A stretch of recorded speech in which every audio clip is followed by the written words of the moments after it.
చెప్పాలో నాకు అర్థం కాలేదమ్మా. ఏంటో అమ్మా, నాకు మీదే ఏంటో అర్థం కాలేదు. ప్రతి విషయాన్ని అమ్మతో నాన్నతో పంచుకోవాలని చెప్పాడా లేదా?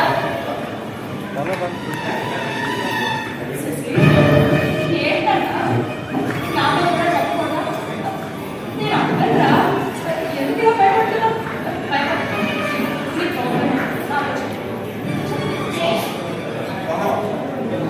నాకు చాలా ప్రాబ్లమ్స్ ఉన్నాయమ్మా. ఏంటా ప్రాబ్లమ్స్?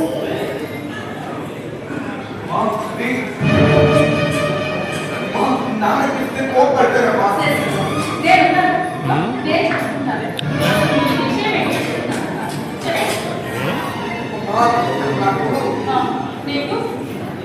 నాకు ఆడపిల్లలా ఉంటారు.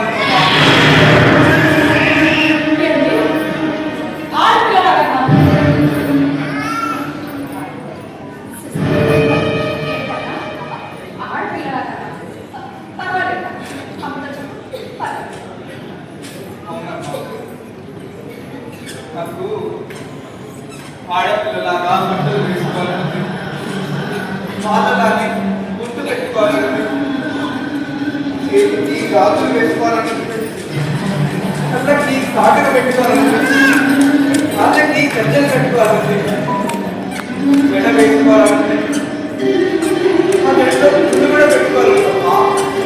నాకు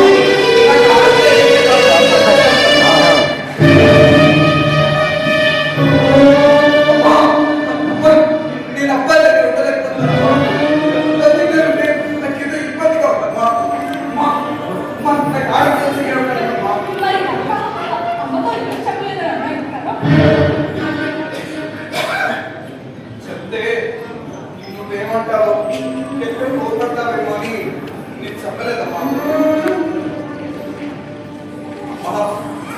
నా స్కూల్లో చాలా అవమానాలమ్మా.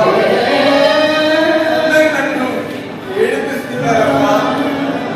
అందరూ నన్ను అదలా చూస్తున్నారమ్మా. నాకు చాలా ఏడిపోతుంది. నేనేమో అబ్బాయి దగ్గర ఉండలేదు, అబ్బాయి నేను అబ్బాయి దగ్గరికి రాలేవట్లేదు. ఎవరికి కాకుండా ఒంటరి అయిపోతున్నారమ్మా.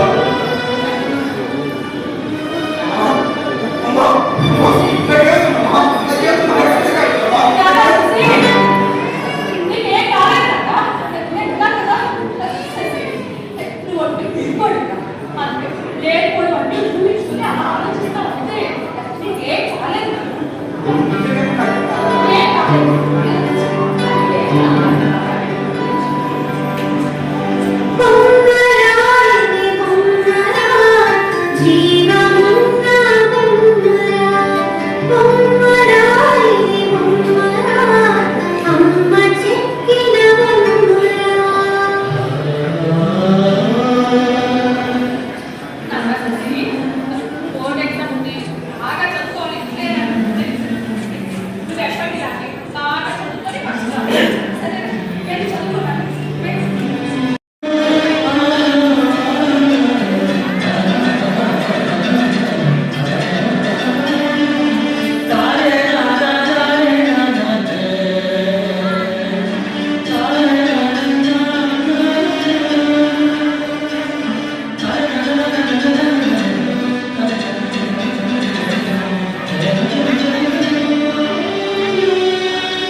కొట్టడం నాది తప్పు. అనసూయ, వీడు నా హీరో అనుకున్నాడు కదా, వీడు నా హీరో. హీరో కూడా కాదు వీడు. చచ్చిపోతాడు. పని బతుకుంటే ఎవరు ఉద్ధరించాలంటే వీడు మూలంగా నలుగులో మా పర్వం తప్పైంది. అయినా వాళ్ళతో నీకేం పడ్డా ఇచ్చిన కాలంతో తెలుస్తున్నాడు ఈ మొదటి నాకు. మా పై ఆఫీస్ గృహప్రవేశానికి నా పోలీసుతో కలిసి వెళ్ళాను. అక్కడికి ఆ తేడా ఎంత వచ్చి నాన్న రభస చేసి వేరే వేరే డబ్బులు ఇస్తే తప్ప కథలు అని చెప్పి గొడవ చేస్తూ నిలబడిపోయారు. వాళ్ళతో కలిసి మీరు మాట్లాడుతున్నారు. అతను పోలీసు చూశారు. ఇవాళ వాళ్ళతో కలిసి మాట్లాడడం ఏంటి అని నలుగురు నా పరువంతా తీసుకున్నంత పనిచేశారు. కమ్యూనిటీ అంటే కమ్యూనిటీ ఎలా నువ్వు కూడా కమ్యూనిటీలో చేరిపోతావా? రేపు మా కమ్యూనిటీలో మా తేడా కలిసి మా ఆఫీస్ ముందుకు వచ్చి చక్కగా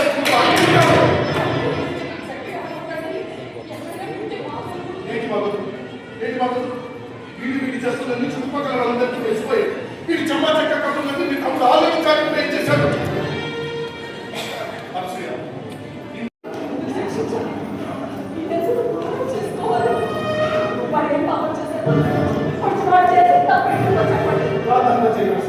నీకు ఇష్టం లేకపోతే నువ్వు వాడతా పాట వెళ్ళిపో. కరెక్టే, నీకు లేకుండా నేను ఉండగలను. ఉంటాను. Please leave my house.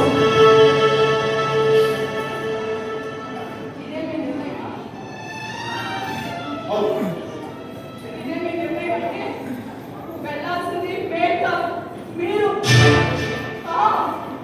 ఇప్పుడు మీరు వెళ్ళేది కూడా కరెక్టే. ఈ ఇల్లు నాకు ఇచ్చిన నా ఇల్లు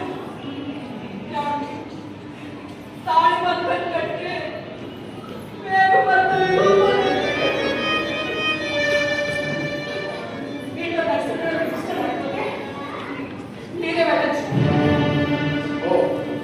నా ఇల్లు నా ఆస్తి అని విడదీసి మాట్లాడే వరకు వచ్చిందన్నమాట. ఇంకా కాసేపు నేను ఎక్కడ ఉంటే నా వెనబట్టి బయటికి వెళ్ళినా ఆశ్చర్యపడలేదు. ఎందుకంటే అర్థం చేసుకోకుండా ఇంకా మోర్కంగా వాదిస్తారు. లేదా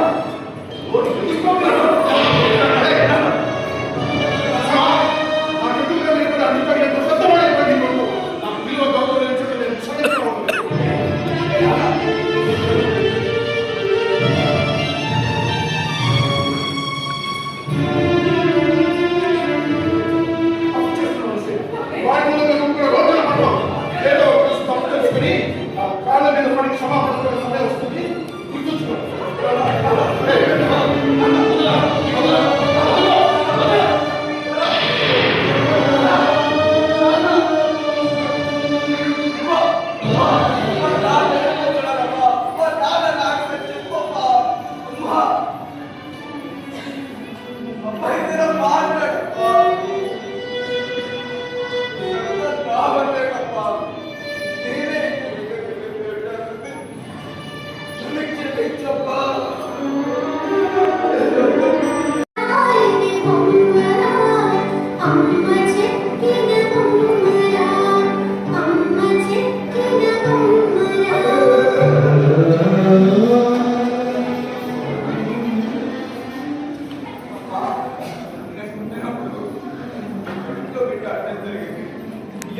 మధ్య సరిగ్గా చదువుకోలేకపోతున్నానమ్మా.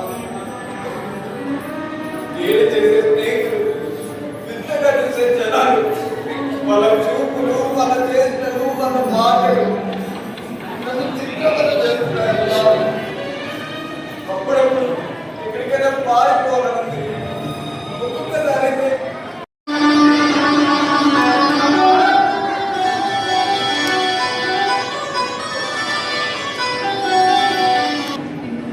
ఎన్ని సమస్యలు వచ్చినా ఎలాంటి అడ్డంకులు వచ్చినా నేను చూసుకుంటాను. నువ్వు మాత్రం బాగా చెప్పుకోవాలి. సరే బాగా చదువుకో.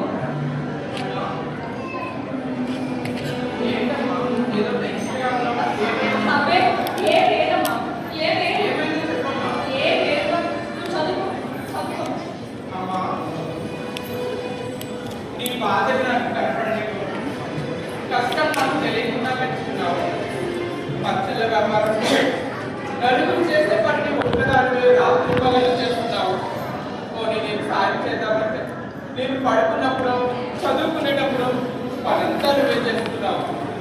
అమ్మా, నా ఫీజులు కట్టడం కోసం వడ్డీకి అప్పు తీసుకొచ్చావని నాకు తెలుసమ్మా. ఆ అప్పు ఇచ్చిన వాడు నన్నేదో అన్నాడని మరో ఎక్కువ వడ్డీకి తీసుకొచ్చి వాడి మొహాన్ని